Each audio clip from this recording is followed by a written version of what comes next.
CM Vijay அவர்கள் எப்படி எல்லோரையும் ஏமாத்தினாங்க அப்படிங்கிறத நான் பேச விரும்புகிறேன். எல்லோரையும் அப்படிங்கிறத நான் மக்களை குறிப்பிடல, இங்கே இருக்கக்கூடிய அரசியல் கட்சிகளை குறிப்பிடுறேன். ஏன் அப்படின்னா 2024 பிப்ரவரியிலே தன்னோட கட்சி ஆரம்பிச்சார் விஜய் அவர்கள். ஆனால் ஆரம்பித்து 2 மாதத்தில் நடந்த மக்களவைத் தேர்தலில் விஜய் பங்கெடுக்கல. அதுக்கப்புறம் நடந்த விக்ரவாண்டி இடைத்தேர்தலையும் அவர் பங்கெடுக்கல. அதுக்கப்புறம் நடந்த ஈரோடு கிழக்கு தேர்தலையும் இடைத்தேர்தலையும் அவர் பங்கெடுக்கல.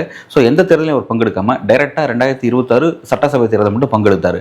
சப்போஸ் ஒருவேளை அவர் முன்னாடியே இந்த தேர்தல் நின்றுருந்தார்னா அவரோட வாக்கு வங்கி என்ன, அவருக்கு என்ன அலை வீசுது, அது எப்படி இங்கே தேர்தல் மாற்றத்தை ஏற்படுத்துது, அதனால மற்ற கட்சிகள் விழிப்புணர்வு அடைஞ்சு தங்களை கோர்ஸ் கரெக்ஷன் பண்ணிக்கிறதுக்கான ஒரு வாய்ப்பு கிடைச்சிருக்கும். ஆனால் விஜய் அந்த வாய்ப்பு யாருக்குமே கொடுக்கல. அந்த இடத்துல எல்லாரும் விஜய் பயப்படுறாரு, தேர்தல் நிற்க பயப்படுறாரு அப்படின்னு சொல்லி சொன்னாங்க. அது பயம் கிடையாது. அவர் எல்லாரையும் பர்பஸாக ஏமாத்தி இருக்கிறாரு. தன்னை எல்லாருமே அண்டர் எஸ்டிமேட் பண்ணணும் அப்படிங்கிறத அவர் விரும்பினார். அந்த விரும்புறதுக்கு ஏற்ற மாதிரியான சில தோட்டத்தை அவர் தொடர்ச்சியாக ஏற்படுத்திட்டு இருந்தார். அதை நம்பி இந்த கட்சிகள் எல்லாருமே இன்னைக்கு மிகப்பெரிய அளவில் அவர்கிட்ட ஏமாந்து போயிட்டாங்க அப்படிங்கிறத பார்க்குறோம்.